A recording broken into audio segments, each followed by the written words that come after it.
네, 안녕하세요. 반갑습니다. 안녕하세요. 오랜만에 뵙겠습니다. 아, 네, 그러네요. 네. 오랜만에 한번 인사해볼까요? 그럴까요? 네, 안녕하세요. 저는 까미고요. 민호입니다. 반갑습니다. 반갑습니다. 저희 오늘 진행하는 책이 뭐죠?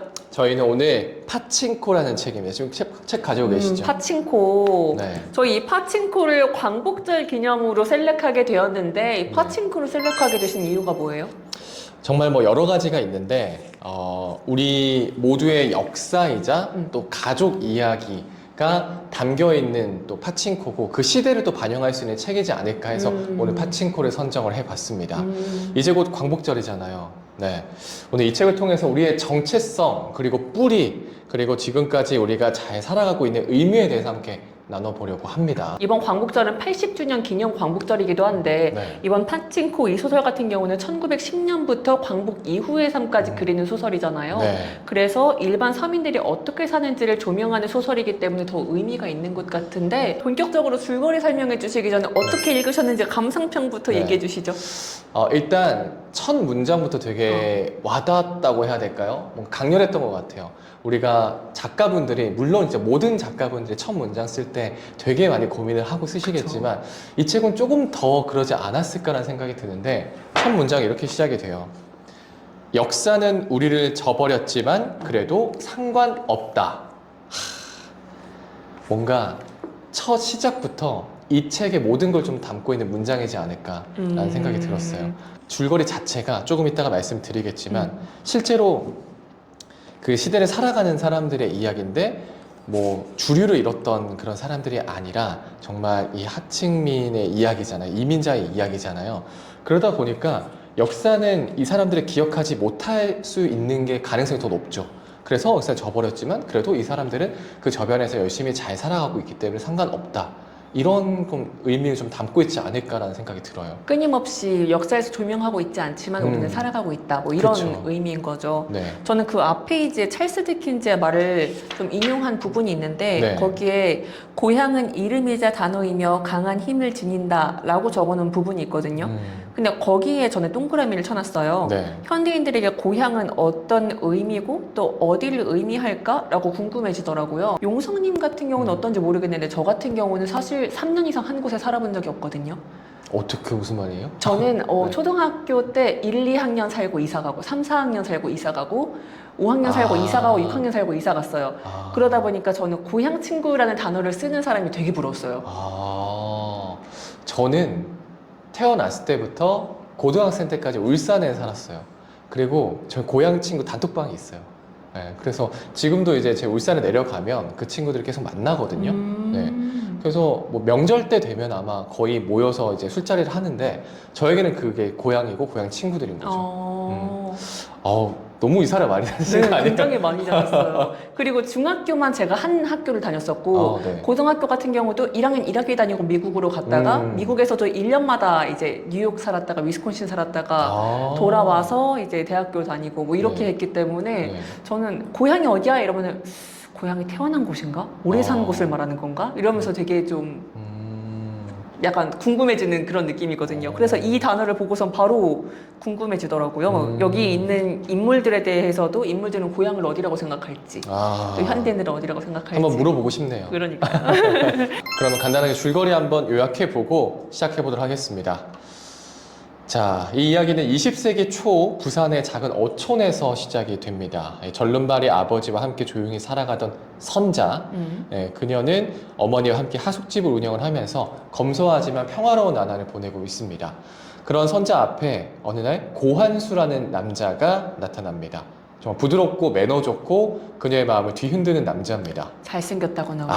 그쵸. 그리고 우리 드라마로도 나왔잖아요. 네, 이민호 배우님이 고한수 역할을 맡아서 참 찰떡이라고 생각했어요. 이민호 맞아요. 배우. 우선은 그 체격부터 조금 남다른 게 있잖아요.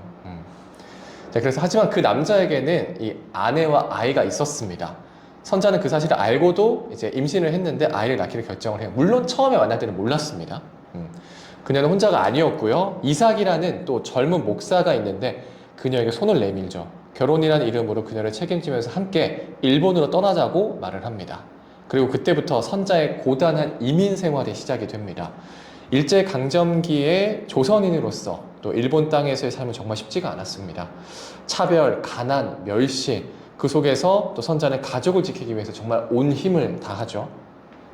또 세월이 흘러서 그녀의 아이들이 태어납니다. 장남 노아는 일본 사회에 완벽하게 적응하고자 노력을 하지만 자신의 뿌리를 감춘 채 살아가는 고통을 이기지 못하고 스스로 또 삶을 마감을 합니다. 뒷부분에 나오고요. 반면에 둘째 모자수라는 아이가 있습니다. 현실을 받아들이고 비록 파친코 업계라는 멸시받는 직업이지만 그 안에서 살아남기 위해서 스스로 길을 개척하는 캐릭터입니다. 책의 제목인 파친코는 단순한 배경이 아니고요. 조선인들이 일본 사회에서 살아가는 삶 자체를 상징을 하고요. 예측할 수 없고 또 언제 튀어져 나갈지 모르는 인생이지만 하지만 그런 불확실함 속에서도 누군가는 가족을 위해서 끝없이 끝까지 살아냅니다. 그게 바로 선자의 아마 캐릭터지 않을까 싶습니다. 이 파친코는요, 한 가족이 겪은 4대에 걸친 삶의 기록이자 또 누구도 역사의 중심에 두지 않았던 조선인들의 이야기입니다. 눈부시지 않지만 꺼지지 않는 불빛처럼 우리는 그 안에서 우리 자신의 모습을 좀 보게 되는 그런 게 아닐까 싶습니다. 그리고 이 책의 첫 문장이 역사는 우리를 저버렸지만 그래도 상관없다. 이 책의 모든 걸 말해주는 것 같습니다. 광복절, 그날을 다시 생각하게 만드는 이야기 파친코였습니다. 여기서 파친코라는 게 제목이잖아요. 네, 이 파친코라는 게임 혹시 뭔지 아세요? 요거 아닌가요, 요거? 그거라기보다는 구슬 쏘는 게임이라고 하더라고요. 정확히는. 우리도 해봤을 텐데 요거 하면 구슬이 이제, 맞아요. 그쵸, 그거이기도 구슬이. 하고 작게는 조그만 게임으로도 우리 해봤는데 핀볼. 맞아요. 그래서 구슬이 이렇게 탕 하고 쏘면은 위에 이렇게 바들이 있어서 그쵸. 막, 그 바를 쳤을 때 이 구슬이 와르르 떨어져서 이 특정 구멍으로 떨어지면 점수를 맞추거나 혹은 점수가 돼가지고 이제 상품을 받거나 하는 건데 얘가 또 이제 도박 종류이다 보니까 일본에서는 도박이 금지되어 있어서 상품으로 받게 된대요. 그래서 이 상품을 이제 뒤쪽에서 돈으로 교환해 주는 거죠. 상품을 받아서 그걸 뒤에서 돈으로 교환해 주는 거. 그걸 이제 조선인들, 그러니까 이제 제일 교포들이 많이 했었던 거고, 그것을 이제 여기서는 모자수가 그렇죠. 주로 했었던 거죠. 사실은 고한수가 했었던 거고. 맞아요. 네. 책을 읽다가 왜 이게 안 나오지라는 생각을 자꾸 했어요. 거의 1권 거의 마지막쯤에 이 파친코가 제목인데. 나오잖아요. 제목인데 도대체 왜 이걸까? 내가 생각하는 그 파친코가 맞다면 나올 때가 넘었는데 이제 왜 이렇게 제목인데. 안 나올까? 네, 거의 1권 마지막쯤에 나오잖아요. 그래서 사실 처음에는 의문을 가지고 보다가 이게 이민자들이 많이 이 업계에 있으면서 그걸 좀 대변하는 게 좀 파친코지 않을까라는 생각이 들었어요. 어떻게 생각하세요? 저는 이게 이민자들의 유일한 생계 수단이기도 했지만 이민자들의 삶 자체가 거의 운에 맡겨진 삶이었잖아요. 운에 맡겨져서 어떻게 튕겨나갈지 모르는 그냥 진짜 파친코 같은 삶이었으니까 그래서 파친코가 꼭 등장하지 않더라도 이게 제목이 될 수 있었던 이유가 아닐까. 그래서 작가가 보기에는 이 파친코가 결국엔 그들의 삶을 대변하는 제목이었던 거죠. 그래서 그런 게 아닐까라는 생각을 좀 해봤어요. 혹시 가장 인상 깊었던 인물이 누구였는지 궁금하거든요. 아무래도 누가 읽어도 이 인물을 꼽지 않을까 싶은데 저는 선자. 선자. 네. 이유가요? 선자는 정말 강인함의 끝판왕인 것 같은데 우리가 광복절 하면은 이제 혹은 이제 독립운동이라든지 이런 걸 생각했을 때 나오는 그런 인물들, 수많은 인물들처럼 뭔가의 운동을 하거나 시위를 하거나 이런 사람은 아니지만 자기가 있어야 되는 그 곳에서 끝까지 버티는 인물. 그래서 그냥 일반 서민으로서 가장 할 수 있는 최선의 일을 하는 서민들 중에서는 가장 버티는 힘으로 강인함을 보여준 그런 인물이 아닐까 싶어요. 그래서 선자가 가장 좀 인상 깊게 남았고 3.1운동에 태극기를 들고 뛰어든 유관순이라든지 혹은 총을 쏜 사람이라든지 이런 것을 우리가 보고서 감동을 받을 수 있지만 내가 하긴 쉽지 않잖아요. 그렇죠. 근데 선자의 그런 강인함 같은 거는 내가 내 자리에서 본받고 따라하기도 뭔가 따라하고 싶어지는 그런 것이란 말이죠. 그래서 사람들이 선자를 보고 그리고 선자를 읽고서 더 감동을 받고 나도 저렇게 혹은 내 어머니가 내 할머니가 저렇게 살아왔겠구나 라고 생각하면서 감동을 받지 않았을까라고 생각을 했습니다. 좋아요. 저도 물론 이제 선자를 당연히 꼽을 것 같은데 근데 이거를 읽으면서 책을 읽으면서 혹시 폭삭 속았수다 보셨어요? 네. 아이의 어머니 약간 그게 좀 같이 이렇게 겹쳐졌거든요. 해녀이면서 엄청 몸도 안 좋은데 그 가족들을 먹여 살리기 위해서 엄청 노력하는 모습. 뭔가 최근에 봤던 드라마 중에 가장 비슷한 인물이 좀 아닐까라는 생각도 들었어요. 어떤 말하니까 그런 것 같네요. 애플 TV에 나왔잖아요, 네. 파친코가 드라마로. 근데 그 전에 저는 이걸 읽었거든요. 음. 그러다 보니까 그냥 머릿속에 그렸던 그런 인물이 거의 이제 그 폭삭소가 스타일 그 인물과 애플 TV에 나오는 그건 아직 안 봤어서 네. 잘 모르겠는데 이제 어떻게 나온지 한번 봐야 될 것 같긴 해요. 애플 TV 도대체 어떻게 보는지 몰라서. 넷플 연가에도 올려주지. 넷플릭스에도 좀 올려주지. 그러니까요. 네, 그래서 모르겠지만 이 등장인물은 좀 봤거든요. 네. 근데 그 선자를 윤여정 배우님이 하셨잖아요. 음. 그 어른 선자를 윤여정 배우님이 하셨고, 그리고 어린 선자는 김민하 배우님이 맞아요, 해주셨는데 맞아요. 너무 잘 어울리더라고요. 그래서 저는 이제 만약에 편집하실 때 김민하 배우님 사진 올려주시면 너무 좋을 것 같아요. 특히 두 분 올려주시면 너무 좋을 것 같은데 약간 맨 처음에 그 김민하 배우님 사진 입을 딱 앙담은 그런 모습이 있거든요. 정말 이게 내가 생각하던 선자다. 약간 이런 모습이었어요. 엄청 한국적으로 생기신 분 같아요. 맞아요. 그러면서도 뭔가 그 강인함? 맞아요. 그리고 그 주근깨가 좀 있으시잖아요. 그게 오히려 더 잘 어울렸던 것 같아요. 그걸 다 살린 것 같더라고요. 부산에서 이제 좀 어려운 환경에서 자라났고, 그리고 한수의 그런 유혹도 있었고, 맞아요. 그랬음에도 불구하고 내 삶을 지켜내기 위해서, 내 존엄을 지켜내기 위해서 끝까지, 그리고 내 가족을 지켜내기 위해서 끝까지 함께 하잖아요. 그리고 아들이 죽었을 때도 그 무덤을 뭔가 이제 그 죽음에 동요하는 반응 같은 건 없지만 그 자기 아들의 무덤을 계속해서 끝까지 확인하고 거기를 돌아봐주는 사람도 선자란 말이에요. 맞아요. 그래서 그렇게 느껴졌습니다. 자, 그러면 또 이 사람은 또 빼놓을 수가 없죠. 고한수. 고한수는 어떻게 생각하세요? 저는 좀 나쁜 남자라고 생각 좀 들기도 하는데 어떻게 생각하세요? 이게 어떤 사람들은 나쁜 남자고 어떤 사람은 그래도 끝까지 생계를 책임져 줬는데 이러면서 변론을 하시는 분도 있는 것 같은데 네. 제가 보기에는 나쁜 남자예요. 네, 이거는 책임을 회피하는 순간 나쁜 남자가 맞다고 생각해요. 책임을 회피하는 그럼요. 순간. 뭔가 저질렀으면 끝까지 책임을 져줘야지. 그게 이제 사람으로서 해야 될 도리인 거지.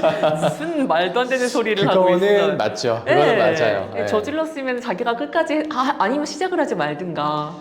굉장히 또 계산적이고 냉정한데 뭔가 뒷부분을 갈수록 뭔가 좀 연민이 가기도 하면서 뭔가 공허함과 좀 외로움을 가지고 있는 인물이다. 그렇겠죠. 네. 저는 이제 약간 그렇게 생각을 원래 했거든요. 현실적인 소설 쪽에서 보통 묘사되는 현실적인 인물들이 보통 양가적인 감정을 가지고 있는데 현실적이면 동시에 공허함과 외로움을 가지고 있더라고요. 그러면서 이제 그 사람이 살짝은 불쌍한 사람이다. 불쌍한 이걸 사람이다. 하고 싶어 하는 것 같은데 네. 저는 불쌍하진 않았습니다. 알겠습니다. 책임감을 지지 않았기 때문에. 알겠습니다. 그래서 더불어 그 이삭한테 굉장히 호감이 느껴졌던. 왜냐하면 심지어 남의 애를 임신하고 있는 선자를 품어준 남자잖아요. 그렇죠. 너무 맞아요. 멋있지 않아요? 너무 멋있죠. 사실 이런 남자가 쉽지 않을 것 같아요. 쉽지 않죠. 진짜 쉽지 않을 것 같아요. 이게 바로 남자다. 그럴 수 있어요? 저요? 이게 만약에 저는 안 될 것 같아요. 저는 안 될 것 같아요. 이게 쉽지 어쨌든 않죠. 낳고 나서 이게 그 아이를 본 상태가 아니고 임신을 한 상태에서 내가 이 사람을 사랑한다? 쉽지 않을 것 같아요. 진짜 쉽지 않을 것 같아. 아무리 이 여자를 사랑해도 그러니까 이거 아무리 정말 이거는- 쉽지 않거든요. 맞아요. 뻔히 다 아는데. 그렇죠. 아, 이렇게 다양한 이야기를 가지고 있는 이 파친코라는 책을 광복절에 우리가 읽는 것으로 추천을 해봤잖아요. 그렇죠. 광복절에 이 책을 읽는다면 이건 어떤 의미가 있다고 생각하세요? 왜 광복절을 다뤄야 되냐라고 정리를 좀 해봤는데 광복절은 우리가 나라를 되찾은 날이잖아요. 근데 또 모든 조선인이 당시에 그 사람들이 완전하게 자유를 찾은 날은 아니라고도 생각을 하거든요. 뭐 특히나 좀 일본에 남겨져 있던 조선인들, 그러니까 우리가 말했던 이 등장 인물들, 그 사람들은 이제 사실 광복 이후에도 뭐 고통이나 차별이 계속 좀 이어졌지 않을까.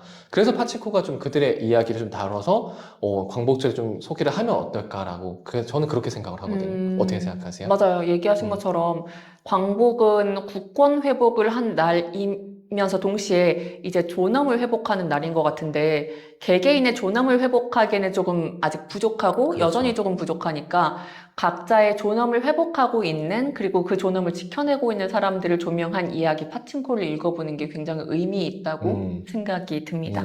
네, 그러면은 이 파친코랑 관련해서 오늘날 한국 사회에서는 어떤 문제를 제기해 볼 수 있을까요? 약간 소외된 계층을 우리가 좀 떠올려 볼 수도 있지 않을까요? 그러네요. 아직까지 좀 존엄을 찾지 못한 그런 인물들. 그래서 광복 이후에 아직 우리가 해결되지 못한 문제들이 또 그런 것들이 아닐까 생각해 볼 수도 있을 것 같은데 왜 이 소설 파친코가 세계적인 공감을 좀 얻었을까요? 어떻게 생각하세요? 파친코 같은 경우에는 제 생각에는 이건 네. 제 완전히 개인적인 얘기인데요. 아까 얘기 드렸듯이 광복 이후에도 해결되지 않은 문제가 소외된 계층에 대한 존엄 문제라고 했잖아요. 근데 그런 소외된 계층의 존엄 문제는 단순히 우리나라의 문제가 아니라 미국 뭐 혹은 유럽 이쪽 사회에서 더욱더 큰 문제란 말이에요. 네. 특히 미국은 원주민이 없어요, 말하자면. 그렇죠. 네. 그래서 거의 샐러드 나라라고도 얘기하잖아요. 그래서 거기에는 존엄을 아직도 찾고 있는 수많은 디아스포라들이 많은 나라이기 때문에 거기에서 살고 있는 수많은 재미교포들, 뭐 그런 일들이 더욱더 공감대를 형성하게 만들었을 것 같고요. 그러니까 여러 나라에 있는 그런 제2외국인들 뭐 이런 사람들이 굉장히 공감대를 형성하지 않았나라는 생각이 들어요. 특히 저희 이 드라마 같은 이 소설 같은 경우는 1910년대부터 1980년대 사이에 그 사회를 일컬었는데 네. 그 사이에 굉장히 많은 이주민들이 발생했잖아요, 전 그렇죠. 세계적으로. 그래서 역사적으로도 우리나라뿐만이 아니라 다 같이 공감하게 되지 않았을까라고 생각이 들어요. 맞아요. 저도 마찬가지로 생각을 하는 게 사실 어떻게 보면 한국과 일본 거의 그 이야기잖아요. 특정 민족의 이야기인데도 진짜 뭐 이주민 그리고 여성 가족 차별 뭐 보편적인 주제는 뭐 다르지만 누구나 좀 소속되지 못한 경험이나 가족을 위한 희생 같은 걸 좀 이해를 할 수 있어서 그쪽에서 좀 공감을 좀 얻지 않았을까라는 또 생각도 들기도 합니다. 제가 고등학교 때 미국에 살았었잖아요. 네. 여전히 이제 미국에 먼저 넘어갔던 미국 1세대 분들, 그분들은 뭐 세탁소, 카라오케, 뭐 뷔페 뭐 이런 거를 하시거든요. 뭐 교회를 하시는 분들도 네. 계시고 혹은 태권도장을 운영도 하시는데 그 2세대들은 그래서 더 잘하기 위해서 대학교를 좋은 데를 가려고 하고 공부를 그쵸. 열심히 하고 있고 하죠. 맞아요. 우리가 알고 있는 그런 재미교포들의 삶을 살고 있어요, 여전히. 뭐 우리가 생각하는 것만큼 또 다른 방향으로 살고 있는 게 아니라 거의 비슷하게 살고 있어서 네. 파친코라는 책을 읽으면서 그분들이 그대로 공감하지 않았을까라는 생각을 했습니다. 이 가족이라는 키워드가 이 책에서 좀 얼마나 중요한 축이라고 느껴졌는지 궁금해요. 사실 가족이라는 키워드가 없었으면은 이 소설은 시작도 안 했고 마무리도 안 됐지 않았을까 싶은데요.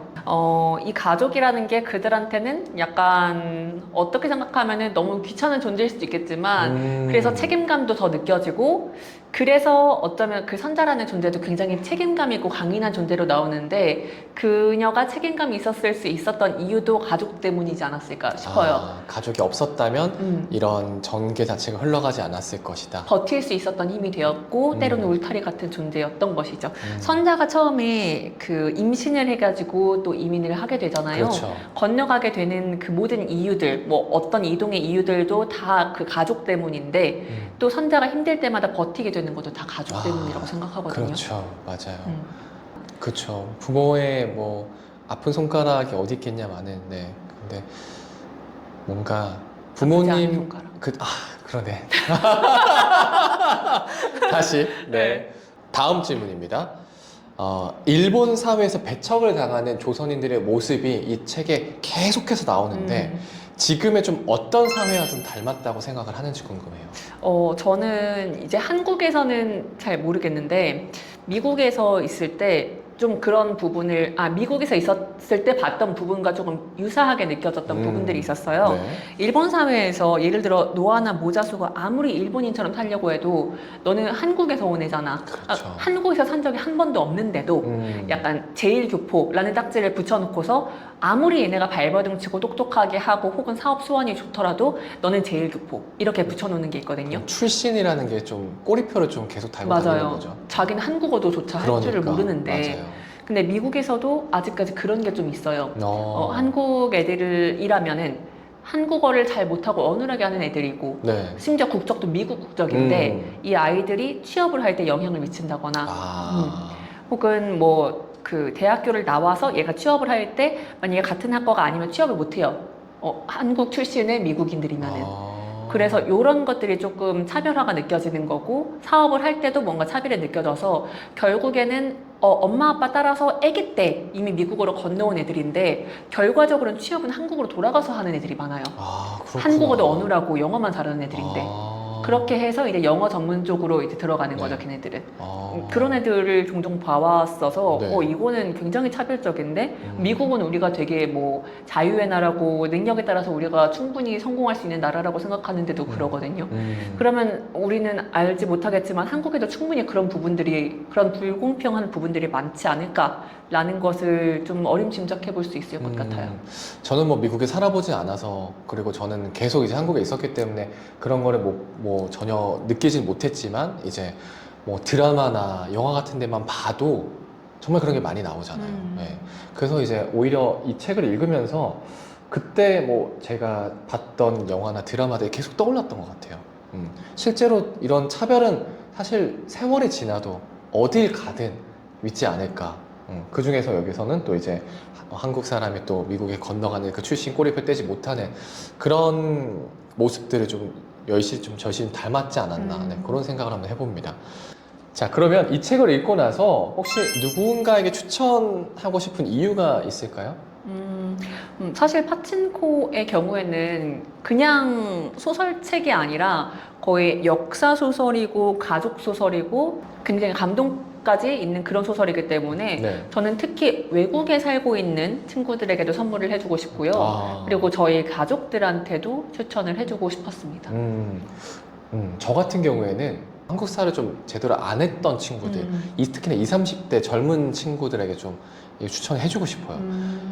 어떻게 보면 역사를 그대로 좀 표현을 한 책이 생각보다 그렇게 정확하게 표현한 책이 많지 않고 이 책은 뭐 어떤 뭐 다른 책보다도 더 그때의 감정과 그때의 상황을 좀 더 잘 묘사한 책이 아닐까라는 생각이 들어서 뭐 책을 굳이 안 읽더라도 뭐 애플 TV를 통해서 파친코라는 그런 드라마를 볼 수 있다면 더 좋지 않을까라는 생각이 들어요. 그리고 저희 엄마 아빠 같은 경우에는 지금 그 재외국민 분들에게 검정고시를 가르쳐주는 검정고시 과목을 가르쳐주는 봉사활동을 하고 계시거든요. 네. 그래서 엄마 아빠에게 강의를 듣는 그 학생분들에게도 이 책을 선물해 준다면 정말 좋은 선물이 되지 않을까라는 생각이 들어요. 네, 오늘 이렇게 파친코에 대해서 얘기를 나눠봤는데 함께 좀 나눠본 소감이 좀 어떨지 궁금합니다. 이 책의 가장 인상적이었던 멘트를 맨 처음에 얘기해 주셨잖아요. 네. 역사는 언제나 우리 편이 아니었지만 뭐 우리는 언제나 살아남았다라는 그런 내용이었는데 그렇게 말씀해 주신 것처럼 언제나처럼 우리 모든 사람들은 끝까지 살아남을 수 있다는 걸 이 책을 통해서 같이 느끼셨으면 좋겠습니다. 네. 자, 역사는 결국 사람의 이야기라는 걸 다시 한번 느껴집니다. 광복절 하루 그냥 쉬는 날이 아니라 우리가 어떻게 살아왔고 또 어떻게 살아갈지에 대해서 스스로 한번 생각해 보는 시간이 됐으면 좋겠습니다. 자, 유나 씨 오늘 함께 해주셔서 고맙습니다. 감사합니다. 안녕. 안녕. 좋습니다.